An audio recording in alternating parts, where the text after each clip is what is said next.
Hello my dear are के simple classes में आपका स्वागत है। आज हमने क्लास 12 की बुक फ्लेमिंगो से ये लेसन लिया है। Lesson 2, lesson name is lost spring and book name is flamingo, जिसमें हम प्रोज और पोएट्री पाते हैं। रिटन बाय अनीस जंग। अनीस जंग is a great writer. She has written a lot of books and she has written in many famous newspapers में उन्होंने बहुत सारे राइट किया है। इनका जो बर्थ हुआ है वो राउरकेला में हुआ है, ठीक है, ये राउरकेला इन उड़ीसा। ये बुक है फ्लेमिंगो की, इसी में से हम लोगों ने लिया इस लेसन को। जिस बुक से लेसन लिया गया है अनीस जंग की, उस बुक का नाम है Lost Spring Stories of Stolen Childhood. Stolen childhood, जैसे स्टील होता है, steal stole stolen third form है, तो बचपना छीना गया है, जैसे चुरा सा लिया गया है। मोस्टली चिल्ड्रन पर लिखती हैं। चिल्ड्रन कितनी हमारे यहाँ जो पॉवर्टी है या हमारे देश में जो भी हमारे यहाँ प्रॉब्लम है, मोस्टली बच्चों से रिलेटेड इसमें बात की गई है। और यही बात इसमें हम देखने को मिलते हैं यार। इसमें इस स्टोरी में पाते हैं ना, लॉस्ट स्प्रिंग। स्प्रिंग माने क्या होता है? बसंत। बसंत जो होता है किसी भी लाइफ में सबसे बेस्ट पीरियड माना जाता है। हमारे जीवन का जो बेस्ट पीरियड होता है that is known as spring, वही खो गया है। ये लॉस्ट और स्टोलन सब वर्ड ऐसे हैं जो हमारे पास है बट नहीं है। That is the reason lost, lose, lost, lost, steal, stolen, stolen, steal, stole, stolen. कहने का मतलब है हियर हम 2 स्टोरी पाते हैं इसमें जब पढ़ते हैं इस लेसन को। एक स्टोरी नंबर 1 या स्टोरी नंबर 2 1 में हम पाते हैं एक बॉय है, देयर इज नेम साहिबे आलम, जो रैग पिकर है, rag picker. And second is Mukesh, जो कि मोटर मैकेनिक बनना चाहता है। अब इन्हीं स्टोरीज को हम लोग देखते हैं। हमारी स्टोरी एक क्वेश्चन से स्टार्ट होती है, why do you do this, why do you do this. इसमें हमारी राइटर जो है ये अनीस जंग, ये मिलती है किससे? साहिबे आलम से, और पूछते हैं तुम ऐसा क्यों करते हो, क्योंकि वो बिजी है किसमें? रैग पिकिंग में। रैग पिकिंग कुछ माने कचरा उठाना, और कचड़े के ढेर में आप देखिए शहर के बाहर बच्चे बहुत सारे उसमें ढूंढते रहते हैं, एक एक चीज को पिक करते हैं और उसके बाद उसको रखते हैं। तो राइटर पूछते हैं why do you this, do you this, why do you do this, ऐसा आप क्यों करते हो। तो यहां से हमारी स्टोरी स्टार्ट होती है और वो कहता है कि आई स्क्राउंज, आई सर्च हियर गोल्ड, क्योंकि कभी कभार वो उसमें शूज पा जाता है, कभी कभार उसमें नोट पा जाता है, कभी कभार उसमें वो कॉइन पा जाता है, तो कहता है ये गोल्ड है मेरे लिए। अब बताइए, गोल्ड भी माने गार्बेज जिसमें वो रैग पिकिंग करता है वो गोल्ड है? हाँ गोल्ड है भाई, गोल्ड उसके लिए है। क्यों है? क्योंकि वो समटाइम्स फाइंड सम रुपये या नोट या क्वाइन कुछ भी आ जाता है उसमें। और गोल्ड उसके फैमिली के लिए किस सेंस में है? उसके फैमिली के लिए मीन्स ऑफ इनकम, वहीं से उसकी फैमिली की इनकम आती है। उसकी फैमिली में भी यही लोग काम कर रहे हैं, वो भी वही कर रहा है, रैग पिकिंग। अब साहिबे आलम से पूछती है कि आप स्कूल क्यों नहीं जाते हो, तो कहता है स्कूल ही नहीं, there is no school for me. तो कहते हैं कि इफ आई ओपन, वो हास्य में मजाक में कह देती है, जोकिंगली कह देती है कि if I open I school will you come, कि अगर मैं एक स्कूल खोलूं तो तुम आओगे मेरे स्कूल में। कहता है yes why not, I will come, I will attend the school. और एक दिन मजाक में ही जो उन्होंने कहा था, साहब उनको पूछता है क्यों आपका स्कूल खुला, और वो बहुत एम्बैरेस्ड हो जाती है अनीस जंग की मैंने तो मजाक में कहा था, इस बच्चे ने वास्तव में पूछ लिया। मतलब एक तरह से सटायर है ये पूरे देश पर कि हम लोग जैसे हमारे देश के लीडर्स या हमारे देश में बहुत सारी चीजें प्रोमिस की जाती हैं, बच्चे सुनते हैं, उनको जानते हैं। जैसे ये बच्चा है तो वो परेशान सी हो जाती है, तो वही एक तरह से सोचती है कि हमारे देश में पहले इस समस्या पर, इस प्रॉब्लम पर फोकस करना चाहिए, चाहे ब्यूरोक्रेट्स हो, लीडर्स हो, चाहे हमारे एजुकेशनिस्ट हो, साइंटिस्ट हो, सबको इस पर फोकस करना चाहिए। बच्चों का बचपना, चाइल्डहुड नहीं छीनना चाहिए। और उससे एक दिन उसका नाम पूछती है कि साहिबे आलम, तो बताता है माय नेम इज साहिबे आलम। और वो जानती है कि साहिबे आलम का मतलब ही होता है लॉर्ड ऑफ द यूनिवर्स, शायद इसको पता नहीं है अपने नाम की मीनिंग, और ये कचड़े में अपनी जिंदगी जी रहा है।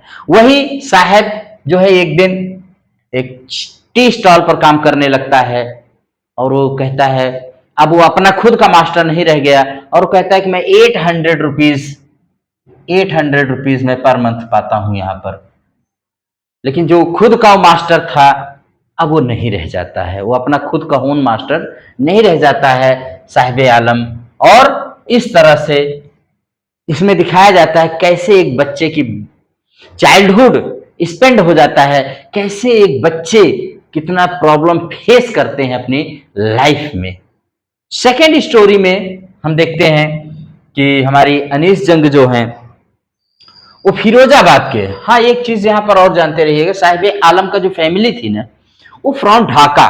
Dhaka is the capital of Bangladesh. Bangladesh की ढाका है, ढाका कैपिटल है, राजधानी है, वहां से है। और ये लोग दिल्ली के सीमापुरी इलाके में रहते हैं, in the area of Seemapuri.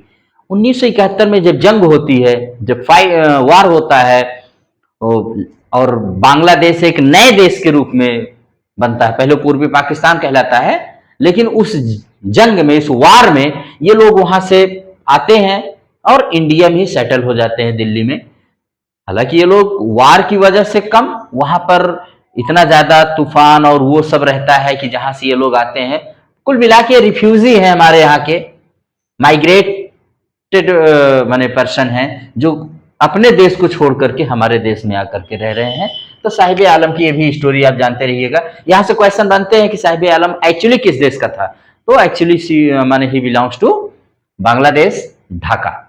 Dhaka है, और रह कहाँ रहा है, तो दिल्ली के सीमापुरी इलाके में। अब सेकेंड स्टोरी जो हमारी आती है, वो सेकेंड स्टोरी आती है मुकेश की। तो मुकेश की story is from Firozabad.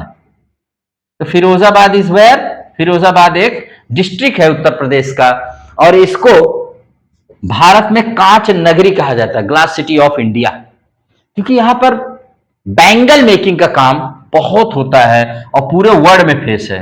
Bangle making मतलब होता है चूड़ी बनाने का काम।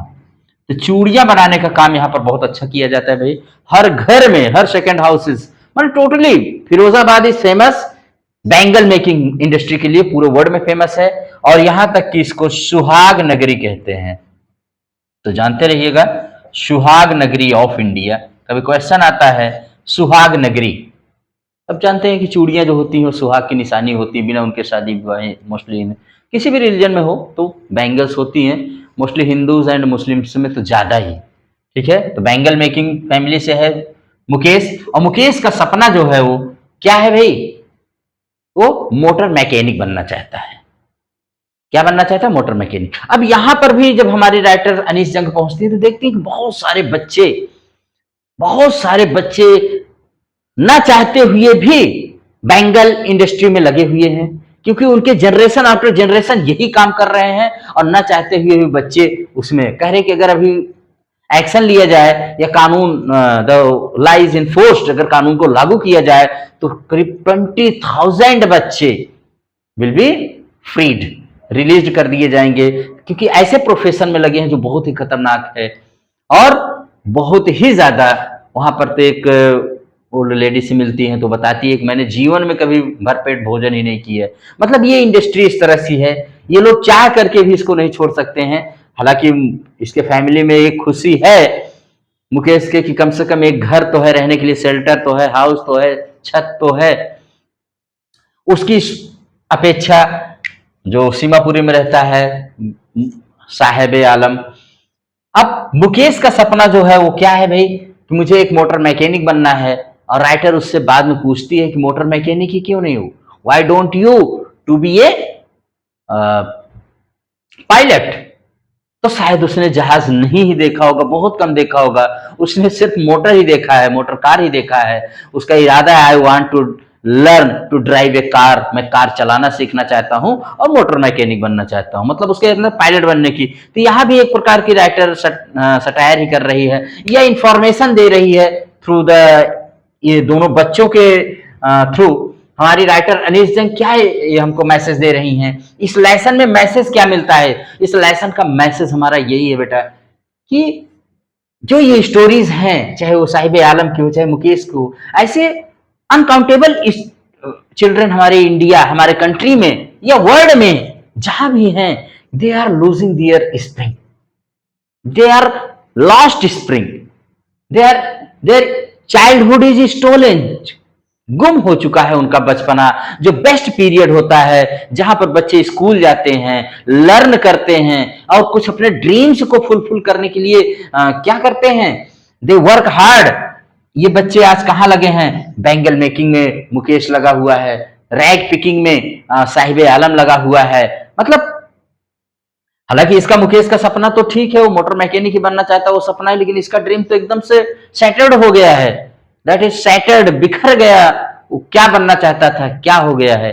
और ये सब बच्चों, इसी लेसन के जरिए हमारे राइटर अनीश जंग जो हैं, ये देखो जनरलाइज करने का, जब आप पढ़ते हो ना तो बुक में ही लिमिटेड मत हो जाओ, अब आप इसको जनरलाइज करो आइडिया को कि यार how this is happening in our country, what can we do if there is any law, कोई लॉ है हमारे देश में जो प्रोटेक्ट कर सके ऐसे बच्चों को, तो there are several laws, several चीजें हैं हमारे कॉन्स्टिट्यूशन में भी, हमारे फंडामेंटल राइट्स में भी है, बच्चों को प्रोटेक्ट किया जाता है कि 14 ईयर्स से बिलो अगर हैं तो उनको वर्क ऐसे हार्मफुल या किसी भी जो डेंजरस वर्क हैं वहां पर उनको ना लगाया जाए। लेकिन हमारे बच्चे बहुत सारे दिखते हैं रैग पिकिंग करते हुए दिख रहे हैं, ऐसी इंडस्ट्री में दे आर वर्किंग जो बहुत ही डेंजरस है और उनके हेल्थ के लिए भी बहुत क्या है, बहुत ही ज्यादा डेंजरस है।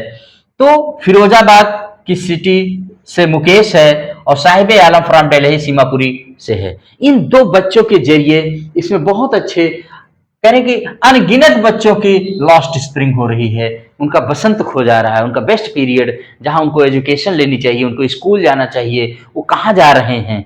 ये this is a thing, this is a concerning thing. इस पर विचार करना चाहिए हमारे देश के लीडर्स को, ब्यूरोक्रेट्स को, टीचर्स को, जो भी हमारे समाज के जो स्टेक होल्डर्स हैं जिनकी जिम्मेदारी ये बनती है सोसाइटी को एक डायरेक्शन देने की, उन सबको सोचना चाहिए, चाहे वो किसी भी प्रोफेशन से हो। अगर क्योंकि बच्चे जो होते हैं ना, चिल्ड्रन जो होते हैं, they are called national assets, किसी भी देश के नेशनल एसेट्स होते हैं, ये राष्ट्र की संपत्तियां हैं, राष्ट्र की संपत्तियां होती हैं, बच्चे नेशनल एसेट्स होते हैं। अगर इनको ही हम लोग प्रोटेक्ट नहीं कर पा रहे हैं तो शायद कहीं ना कहीं हम लोग फेल हो रहे हैं। और दूसरी बात है कि विलियम वर्ड्सवर्थ ने भी एक बार कहा था कि child is the father of a man, child is the father of a man. तो बच्चा जो होता है वही कल को आदमी बनेगा। तो बच्चा जैसे ही जिएगा, जिस तरह से हम उसको उसका चाइल्डहुड दे रहे हैं, सोसाइटी भी हमारी है, हमारी ह्यूमैनिटी को इस पर सेम करना चाहिए, शर्म आनी चाहिए कि अगर हमारे बच्चे पढ़ नहीं रहे हैं और हमारे बच्चे पढ़ने की बजाय जिस एज में जो वर्क है वो न करके के कोई और वर्क कर रहे हैं, ये पूरी सोसाइटी के लिए एक ब्लॉट है, एक सेम है, और यही इसमें प्रॉब्लम दिखाई गई है। इसी को आप लोग इस लेसन को वर्ड टू वर्ड हम लोग पढ़ेंगे तो we will see very interesting lesson, very useful lesson and very messageful lesson है, वेरी हेल्पफुल है और साथ में बहुत ही इंस्पायरिंग लेसन भी है। तो अगर कहीं पर भी आपके भी जानकारी में बच्चे हैं और अगर आप चाहते हैं तो थोड़ा समय निकाल कर एजुकेट करिए, उनको एजुकेशन दीजिए। आप उनको नहीं एजुकेट कर रहे, you are educating the India. ठीक है, तो इस तरह से इस लेसन को हम लोग यहीं पर एंड करते हैं एंड होप कि इससे आपको कुछ सीख मिली होगी। ठीक है, और अनीश जंग के द्वारा लिखा गया लेसन बहुत ही इंस्पायरिंग है, very inspiring and useful for all. ठीक है, अगर आपको ये चैप्टर और ये यूजफुल और हेल्पफुल लगे तो आप इसको लाइक सब्सक्राइब जरूर करिए आर के सिंपल क्लासेस को। Thank you very much.